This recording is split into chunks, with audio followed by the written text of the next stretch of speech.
secara resmi menunjuk Indonesia sebagai tuan rumah Piala Dunia U17 menggantikan Peru. Ketua Umum PSSI Erick Thohir menyebut drawing Piala Dunia U17 akan digelar di Jakarta. Selain sebagai tuan rumah, Indonesia juga lolos dari salah satu 24 tim yang akan bertanding pada 10 November hingga 2 Desember mendatang. Kesempatan buat Indonesia. Rumah kita, panggung kita untuk Garuda Muda bisa mendunia. Jadi kita akan memberikan kepada Coach Bima Sakti dan nanti pasti kita akan diskusikan di Exco, mungkin ada pendamping lah. Ya, pendamping karena ini kejuaraan dunia, ya. Siapapun pendampingnya nanti kita diskusiin. Lalu kalau kita lihat juga untuk persiapan, ya kami akan mengirimkan tim terbaik. Siapapun mereka. Kenapa kita bikin seleksi 9 kota? Kenapa kita akan dilatihan di Eropa? Ya kita ingin buat tim yang terbaik. Piala Asia U17 sudah memasuki babak semifinal dan 4 tim sudah memastikan melangkah ke Piala Dunia U17 2023. Terbagi dalam 6 zona, 24 tim akan bertarung. Selain Indonesia, sudah ada 23 tim yang memastikan lolos ke Piala Dunia U17 2023. Peserta dari zona Asia jadi tim terakhir yang lolos ke Piala Dunia U17. Mereka adalah Iran, Korea Selatan, Jepang, dan Uzbekistan. Dari zona Afrika, 4 tim sudah memastikan diri. Mereka adalah Burkina Faso, Mali, Maroko, dan Senegal. Dari CONCACAF atau zona Amerika Selatan dan Tengah, ada Kanada, Meksiko, Panama, dan Amerika Serikat.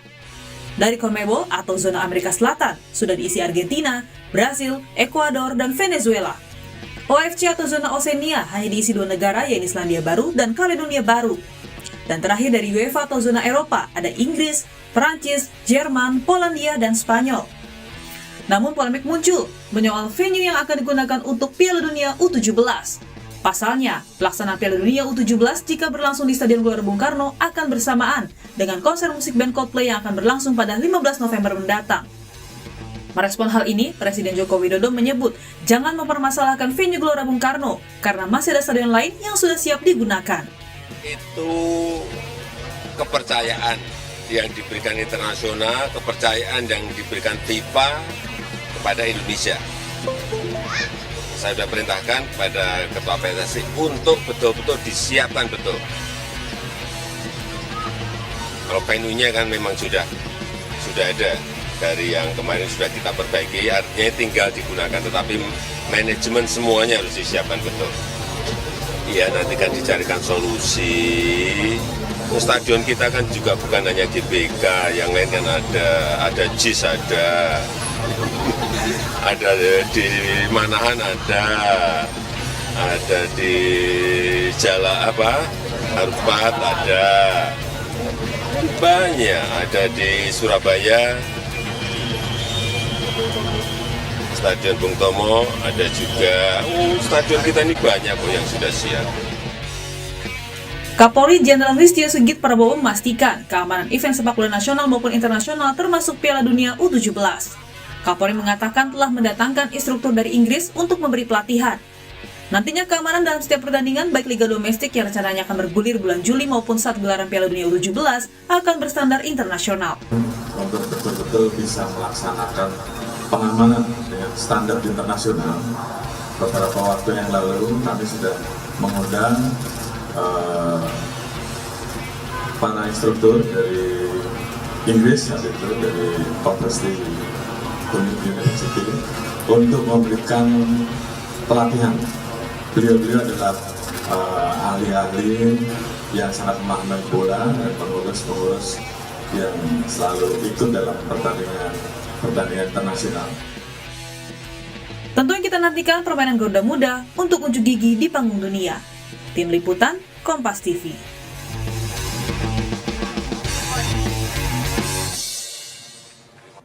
Piala Dunia U17 2023 bakal jadi kesempatan Timnas Indonesia U17 untuk unjuk gigi di panggung dunia. Berbagai persiapan mulai dilakukan, tidak hanya menyoal venue yang masih diperdebatkan, melainkan juga terkait dengan kesiapan Timnas U17 sendiri untuk bertanding. Lalu bagaimana kesiapan timnas kita untuk bertanding meski kita tahu masih ada sekitar 5 bulan lagi, dan bagaimana strategi timnas Indonesia agar mendapatkan posisi terbaik di Piala Dunia U17? Kita akan bahas dialognya bersama narasumber yang sudah tersambung melalui daring. Ada pengamat sepak bola Bang Wesley Hutagalung dan Ketua Paguyuban Supporter Timnas Ignatius Indro. Selamat pagi, Om Indro. Selamat pagi, Bang Wesley. Pagi. Selamat pagi. Kita menyambut sangat baik nih Piala Dunia U17. Kita ingin bermain di panggung dunia. Ini lagi-lagi U17 tapi ini Piala Dunia gitu. Dan saya yakin timnas sangat bersemangat sekali, masih muda-muda lagi deh. Masih di bawah 17 semua gitu. Ingin sekali dari awal karir mereka berada di panggung dunia dan ingin sekali bahwa ini menjadi step yang sangat baik untuk timnas kita, baik untuk mereka secara pribadi sebagai pemain sepak bola begitu. Nah, harus siap. Ini dulu, mungkin kita ngomong kesiapan dulu nih untuk pelaksanaan karena waktunya tidak panjang lagi gitu. Hanya tinggal beberapa bulan lagi kita harus bisa melaksanakan, harus rapi dan disoroti oleh dunia. Nah, saya ke Bang Wesley dulu. Masih adakah hal yang menurut Anda harus menjadi perhatian yang mungkin kesiapannya masih banyak yang perlu dibenahi untuk kita menggelar Piala Dunia U17 ini, Bang Wesley? Iya, Bang Timothy, kalau kita mengacu kepada status sebagai tuan rumah, ini kan memang kayak hadiah ya, dari FIFA, meskipun sebenarnya basic kita di teman-teman di antara para wartawan itu udah kecium ketika kegagalan kita Piala U20, terus dengan Argentina itu sudah kecium lah. Terus ketika awal Juni para legenda-legenda datang menyapa pemain U16 kita yang meskipun tidak ada pertandingan, itu sudah mengarah ke situ karena kita mencium arah tukeran dengan Piala Dunia U17. Oke, kita kembali ke tim kita. Apakah kita layak? Apakah kita berhak tampil?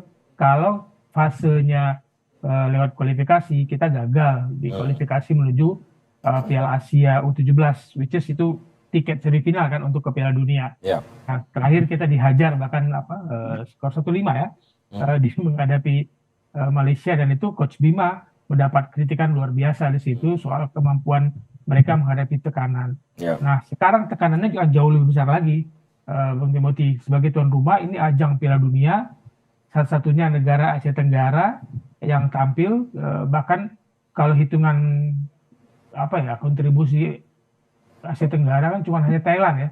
Thailand tahun 1997 debut di Mesir, kemudian 2 tahun kemudian di Selandia Baru mereka main lagi, cuma selesai di babak pertama. Habis itu nggak ada tim Asia Tenggara. Nah, semua mata akan melihat Indonesia setelah hadiah sebagai tuan rumah, apakah bisa diikuti oleh penampilan yang dengan persiapan waktu yang menurut saya sangat singkat.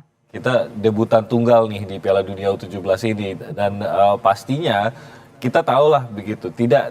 Ya kalau Indonesia menyambut baik gitu, tapi tidak semua negara menyambut dengan positif gitu. Pasti akan banyak mata-mata yang memandang dengan sangat skeptis, mungkin sedikit mengecilkan gitu. Nah, bagaimana kita bisa membuktikan bahwa setidaknya untuk pelaksanaan tentu saja tidak ada yang perlu diragukan gitu untuk pelaksanaannya.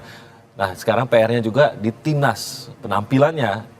Bagaimana kita membuktikan mereka salah gitu. Saya yakin nggak ada yang menargetkan Indonesia menang lah Piala Dunia U17 dalam arti negara manapun itu. Tapi yang penting nggak malu-maluin, istilahnya begitu. Menunjukkan bahwa memang kita layak berada dalam ajang sebesar ini. Betul. Secara tuan rumah kita yakin dengan persiapan di Piala Dunia U20 kemarin, udah terasa-rasanya 6 stadion itu paling nanti perdebatannya antara GBK dan JIS tukar-tukaran, apakah nanti timingnya semifinal dan final dipindah ke GBK sebelumnya. Oke, itu saya pikir bisa dilakukan selama inspeksi FIFA merujuk kepada persyaratan dan JIS kalau disarankan lolos, oke. Kalau enggak bisa diatasi lah dengan stadion yang lain. Tapi memang saya menunggu siapa pendampingnya Coach Bima dari timnya Sintayong sebenarnya saya tunggu, karena apa yang Sintayong perlihatkan dalam 2,5 tahun terakhir dan penampilan Indonesia melawan Argentina itu sebenarnya terlihat sebuah proses progres yang baik. Tim Indra Safri juara di SEA Games juga itu berkat polesan Sintayong dan sebelumnya ada Luis Mia. Jadi itu nggak boleh kita putus berkesinambungan. Nah, Coach Bima butuh itu, butuh pendampingan itu untuk melanjutkan kesinambungan program karakter yang sudah dibangun oleh Coach Sintayong. Oke, saya ke Bung Indro. Dari penggemar nih pride itu salah satu yang sangat-sangat membuat penggemar itu melekat dengan timnya, juga adalah sebuah pride pada timnya gitu. Pada saat kita masuk ke Piala Dunia U17, pride kita dipertanyakan juga di dalam arti itu tadi, jangan sampai nggak bisa membuktikan diri gitu kan. Jadi melangkah ke U17 ini, ekspektasi penggemar ini yang Anda tangkap seperti apa? Ya, kalau ekspektasinya tentu kita tidak memiliki ekspektasi yang Menang Piala Dunia gitu ya. Karena walaupun kita di pot utama ya, karena kita kan tuan rumah ya, kita kan tidak kemungkinan tidak bertemu dengan seperti Brazil atau Meksiko ataupun Nigeria yang menjadi negara-negara unggulan di U17 ya. Tapi tentunya persaingan di negara-negara lainnya juga cukup kuat, dan mereka memiliki kesiapan tentunya lebih panjang dibanding kita yang nanti itu cuma 5 bulan ya. Seharusnya apapun yang terjadi, kalau misalnya kita memiliki kompetisi di tingkat junior, ini tentunya kita tidak terlalu was-was. Tapi kan kita tidak punya ya. Ini yang menjadi masalah sebenarnya. Apakah tim yang dibuat nanti memang tim terbaik dari tim Indonesia? Nah, ini yang menjadi pertanyaan, karena kan ini kabarnya baru cari dari jumlah daerah ya. Nah, ini yang dan persiapannya 5 bulan ini pendek sekali, walaupun kita di pot utama, tapi kita juga masih ada kemungkinan bertemu dengan misalnya negara-negara seperti Inggris dan juga negara-negara lainnya. Nah, ini yang menjadi masalah, sehingga kita tidak bisa berekspektasi untuk seperti apa gitu ya. Apalagi juga kita tahu seperti Bung Wesley tadi katakan, kita terakhir kalah dengan tim memalukan ya, dengan timnas Malaysia ya, 5-1 ya. Nah, ini yang kita berharap sih ini menjadi ajang pengalaman bagi anak muda kita. Kita jangan bebankan mereka berlebihan juga gitu, karena tujuan utamanya tetap menangani di timnas senior umumnya. Agak sulit untuk bisa memprediksi atau memberikan ekspektasi kalau kita belum tahu juga. Masih banyak komponen yang kita belum ketahui nih gitu ya, timnya siapa-siapa saja nanti isinya.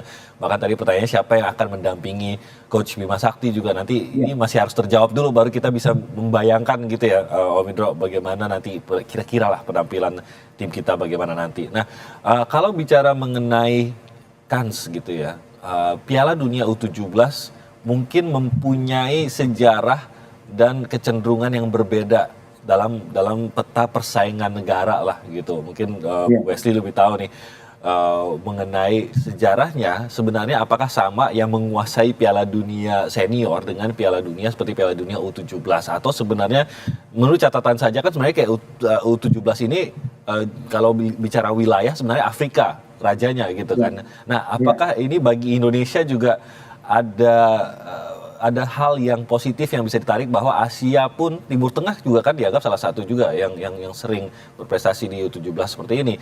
Bung Wesley, apakah kalau bicara sejarah sebenarnya melihat tim seperti Prancis, Argentina, kita tahu itu tim-tim terbaik, tapi kalau udah di U17 petanya berubah gitu, Bung Wesley? Ya, pada usia ini kan kita harus akui perkembangan postur tubuh dari negara-negara Afrika itu sangat baik dalam posisi untuk melakoni olahraga seperti sepak bola, atletik gitu. Dan secara bakat ya Brazil dengan 15 juara ya sudahlah, kita tahu Brazil seperti itu dari kecil. Kalau kita ke Brazil pun semua anak dan bola, dan ini impian mereka. Nah, di Afrika main sepak bola kan menjadi salah satu jalan memperbaiki taraf kehidupan mereka. Hanya Nigeria, itu Senegal itu akan habis-habisan bermain seperti ini. Nah, kita sejarah mengatakan Nigeria yang kemarin dengan Brazil hampir sama lah ininya kemampuannya. Tapi negara-negara Eropa lain mulai muncul serius di usia dini. Inggris pernah juara. Nah, sekarang nama-nama besar mulai bermunculan dari Piala U17 ini kan. Kemarin Phil Foden muncul, sebelumnya Victor Osimhen, striker Napoli dari Nigeria muncul. Keseriusan itu mulai terasa memberatkan juga negara-negara Asia sebagai peserta. Padahal sejarahnya kan kejuaraan ini tuh lahir di Singapura, di Lions Cup. Nah, tapi nggak ada tempat lagi bagi kita ketika negara lain sudah melihat ini sebuah keseriusan ajang untuk membangun tim sepak bola mereka dari usia dini 17, kemudian Piala U20 itu melahirkan banyak bintang-bintang di situ. Nah, itu yang akan kita hadapi. Di mana kans kita untuk berprestasi, saya tidak menutup kemungkinan karena sepak bola penuh kejutan kan. Betul. Atau orang full of surprises, selagi masih bermain 11 lawan 11, kenapa harus takut duluan? Tapi persiapannya yang untuk menentukan. Dan kompetisi tadi Mas Indro katakan kompetisi kita di junior ini baru mulai baik. Saya bukan mengatakan baik, baru mulai membaik dan muncullah pemain-pemain yang sekarang kita kenal mulai bersinar di 16, 19, tapi belum cukup untuk meladeni teman-teman kita dari negara dari Eropa maupun Afrika utamanya dan Amerika Latin. Kalau di Indonesia tuh ada sebutan jangan takut, sama-sama makan nasi gitu ya. Masalahnya makannya beda-beda semua nih kalau dalam pertandingan ini gitu ya. Jadi Om Indro dari sudut pandang Anda sendiri bagaimana? Tentunya perhatian tiap negara terhadap U17 ini mungkin berbeda-beda juga, targetnya juga berbeda-beda sehingga kita melihat bahwa ada peta yang berbeda juga pada saat dibandingkan dengan timnas senior gitu Om Indro. Iya. Iya, saya pikir juga pemilihan Indonesia ini salah satunya tentunya bagaimana supporter di Indonesia ini sangat fanatik ya, bahwa pertandingan U16, U19 ini stadion akan dipenuhi oleh supporter. Nah, salah satunya itu. Ini kan untuk meningkatkan juga prestise dari Piala Dunia U17 ini agar penontonnya tetap banyak gitu ya, sehingga meningkat kualitas turnamennya gitu, meningkatkan FIFA ingin meningkatkan itu dan mempercayakan itu kepada Indonesia karena kita tahu kalau misalnya Indonesia bermain ini ya U16, U19 itu selalu ramai. Bahkan kalau saya yakin kalau ada pertandingan U12 pun akan dipenuhi stadion pun gitu. Jadinya ini yang diharapkan FIFA untuk menaikkan derajat Piala Dunia U17 ini paling tidak mendekati dengan U20, U23 dan juga senior gitu ya, jangan terlalu jomplang gitu perlakuannya. Makanya Indonesia dipilih menggantikan Peru ya, ketika Peru memang kesiapannya ini kurang gitu ya, jadi mereka digantikan. Nah, saya ingin tadi juga kita Bung Wesley juga menyatakan bahwa kita sudah mendengar lama ini bahwa U17 ini kemungkinan akan diserahkan ke Indonesia. Nah, harusnya dengan begitu persiapannya tetap sudah berjalan dari isu itu berkembang sampai dengan benar-benar ditunjuk beberapa hari yang lalu. Nah, ini yang harusnya bisa lebih mematangkan persiapan timnas kita ya, agar tidak memalukan ataupun tidak maksimal lah gitu ya. Iya, betul. Dan ini yang harusnya sudah dilakukan dari sebelum hari minta pemilihannya segala itu sudah dilakukan.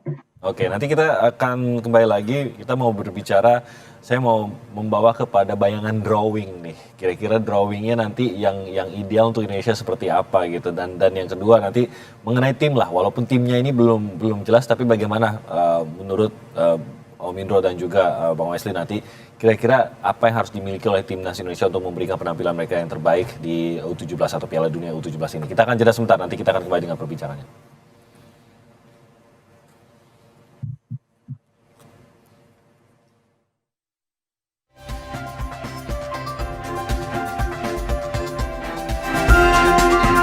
Kita masih berbicara terkait dengan kesiapan Indonesia dan juga kesiapan dari timnas U17 kita untuk bertanding di Piala Dunia U17 yang akan dilangsungkan di Indonesia. Saya masih bersama Bung Wesley dan juga ada Om Indro di sini yang bergabung bersama kita. Drawing, Bung Wesley, kira-kira kalau Indonesia kan sudah pasti di pot 1 nih untuk di drawingnya karena kita adalah tuan rumah. Nah, kalau melihat lawan-lawannya itu, ada nggak sih sebenarnya lawan-lawan yang mungkin kita berharap lah bisa satu kelompok agar paling tidak kita ada peluang dikit gitu untuk beberapa kali bisa menang, bisa mendapatkan skor, mungkin saja bisa maju ke tahapan berikutnya begitu? Ya, dengan aturan bahwa tidak ada dua negara dari satu konfederasi, berarti kita kan tidak mungkin bersama tim dari Asia, Iran, Jepang, Korsel.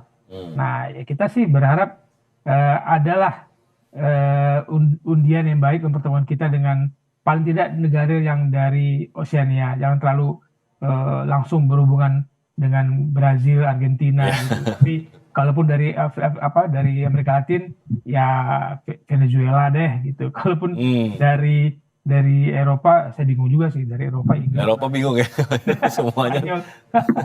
Tim-timnya tim-tim papan atas semua soalnya. Setidaknya mungkin ya beberapa Venezuela tadi Kanada mungkin yang bisa ya kita berharap gitu. Senegal bagaimana? Senegal juga sebenarnya ada kans di situ?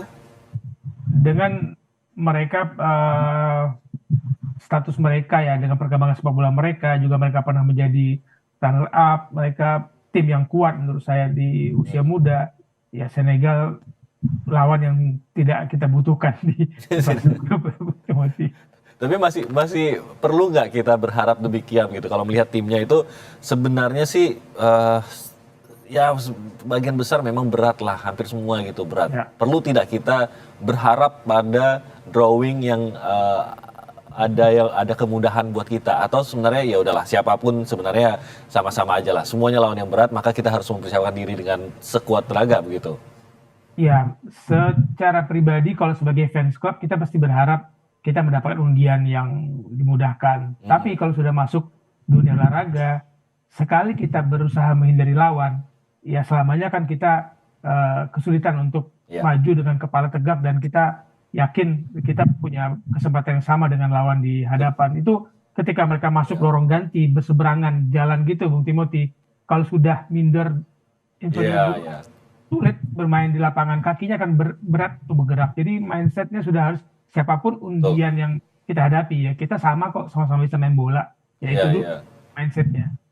Takutnya kalau kita berharap, ketakutannya akan lebih besar pada saat tidak mendapatkan hal tersebut kan. Kita berharap lawan si A misalkan, tiba-tiba dapatnya Brazil, kita akan lebih takut lagi melihat Brazil ketimbang dari awal kita udah siapapun deh gitu maksudnya ya, Wesley. Sehingga ini yang harus dijaga terutama untuk timnas kita di U17 ini. Kalau dari Om Indro bagaimana? Ada tidak yang berharap ya mungkin kita sekelompok dengan ini dulu deh, tim yang ini gitu? Iya, kalau Afrika mungkin kita lebih baik ketemu Burkina Faso gitu ya. Kalau misalnya Oceania kita bertemu dengan Kaledonia Baru.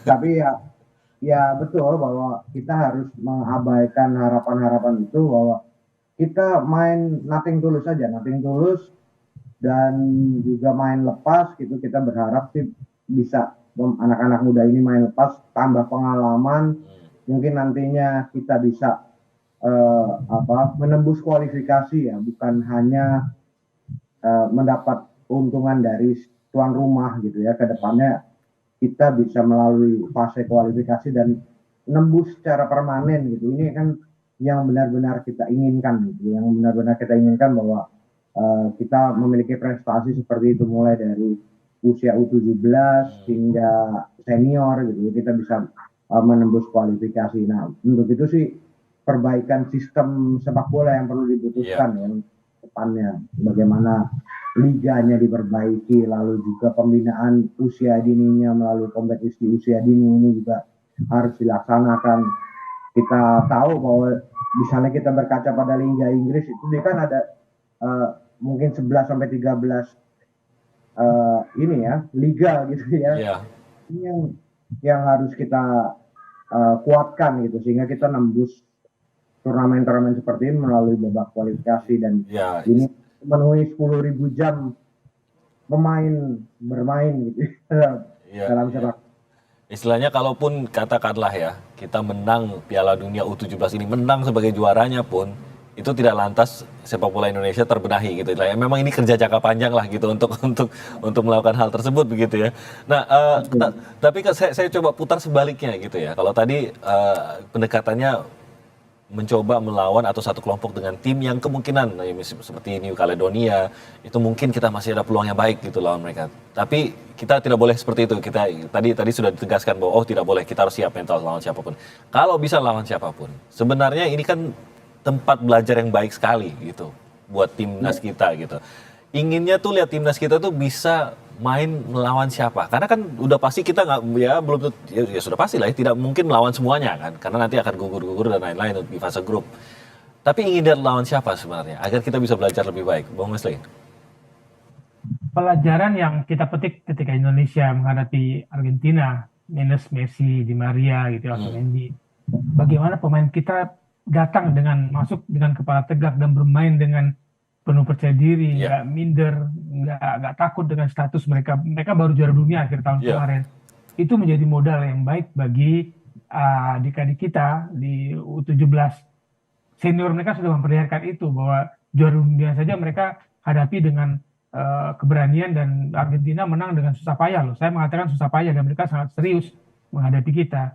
Nah, itu menjadi modal bagi kita. Siapa yang ingin kita hadapi kalau tim kita benar-benar siap. Tadi saya katakan seandainya saya menunggulah persiapan dari Coach Bima dengan tim pendampingnya. Saya yakin tim pendamping di U16 kemarin ketika kita berhasil di Piala AFF U16 itu kan lanjutannya ya, AFF U16 kualifikasi menuju AFC U17 lalu Piala Dunia ini.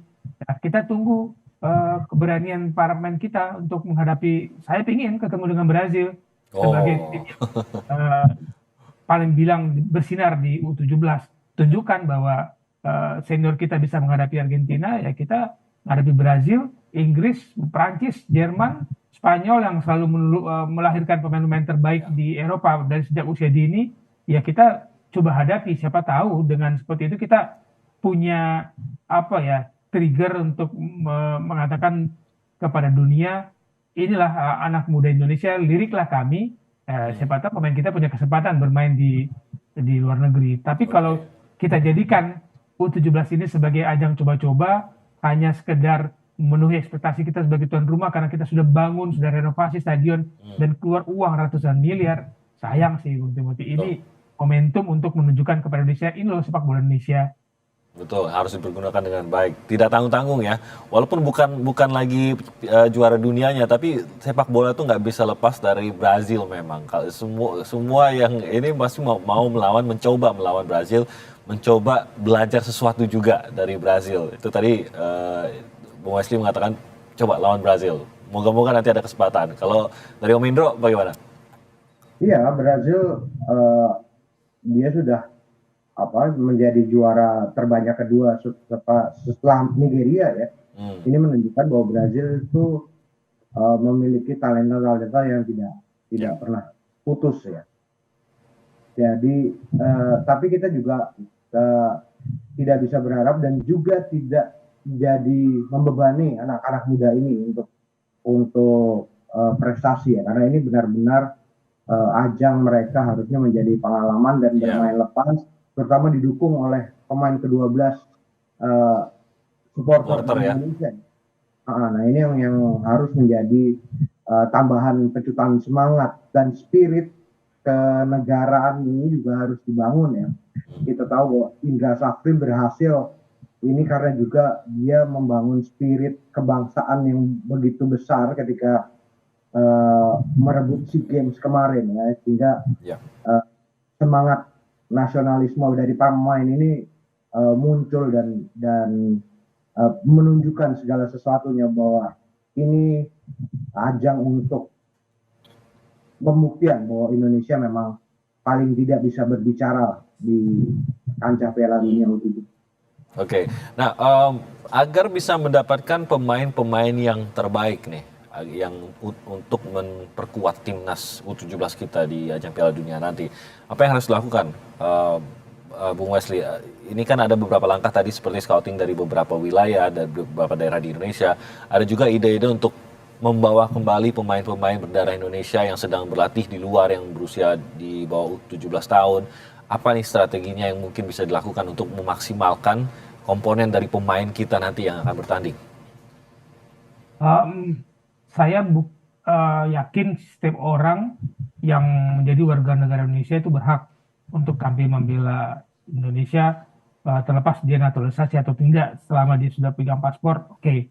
Tapi dengan waktu yang singkat ini, tanpa kompetisi untuk menyeleksi, saya pikir Coach Bima sudah harus punya rancangan tim yang dia miliki, melanjutkan tim AFF U16 kemarin, atau kalaupun ada tambahan seleksi katanya ada dari Garuda Select, atau akan menjadi roadshow nanti muter-muter lah nyari pemain lewat kompetisi yang mana untuk dicari, dan itu harus dilakukan menurut saya dengan sangat terbuka. Jangan sampai informasi ini tidak diketahui untuk orang mengikuti seleksi. Nah, lalu ketika tim ini mungkin tidak jadi ke Qatar ya, Mas Indro, mungkin ke Eropa dititipkan latihan. Apakah kemudian bonding itu cukup ketika ada misalkan pemain tidak berbahasa yang sama nantinya di dalam? Itu jadi kendala. Saya tidak menyebut bahwa tidak ada pemain naturalisasi yang boleh tampil di U17 atau pemain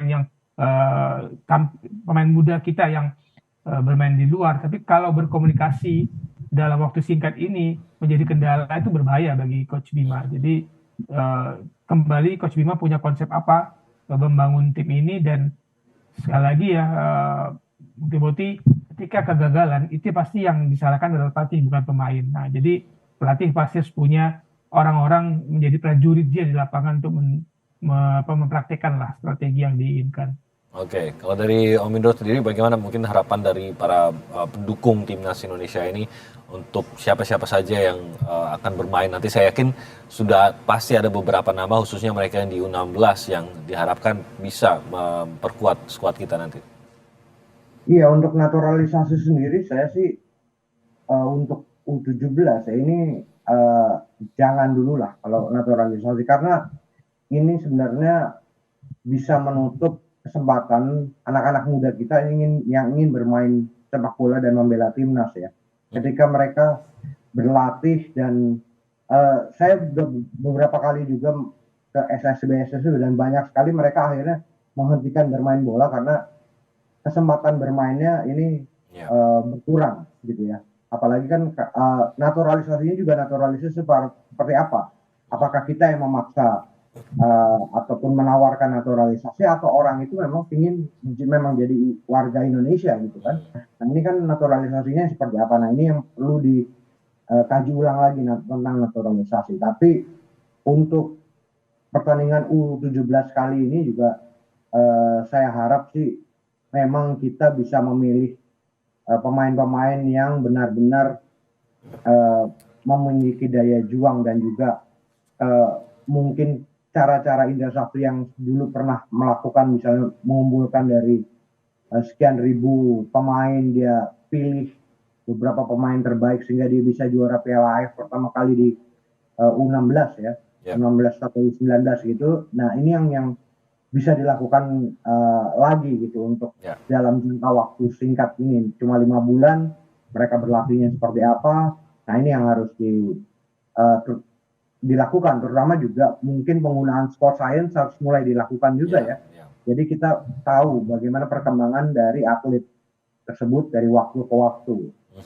Jadi benar-benar mereka segalanya ini mereka harus diperhatikan. Iya, benar-benar tepat nanti untuk pengembangan mereka, khususnya untuk mempersiapkan diri di ajang sebesar ini. Terima kasih banyak atas waktunya Om Indro. Bung Wesley, terima kasih banyak atas waktunya. Kita akan ngobrol-ngobrol lagi menjelang nanti pelaksanaan U17, tapi persiapan kita serahkan pada mereka yang saat ini diberikan tugas, dan kita harapkan bahwa dengan waktu yang singkat ini bisa melakukan yang terbaik, bisa mempersiapkan tim yang terbaik. Sekali lagi selamat pagi dan terima kasih sekali lagi atas waktunya Om Indro dan juga Bung Wesley.